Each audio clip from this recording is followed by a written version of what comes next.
A couple of things we're talking about creating a Discord server so that we can be in touch with the community in real time, 24 hours a day, 7 days a week, number one.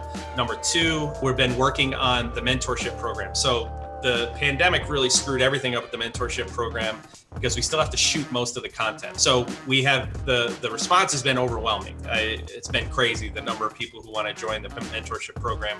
Basically, for those of you that don't know what it is, we're basically going to offer you the training that we use for all of our engineers. You're basically going to go through the exact same training that anyone who comes to Intellic goes through. But then there's going to be some additional training on top of that, which is going to be more specialized to people who are still used to doing Industry 3.0 types of integration. So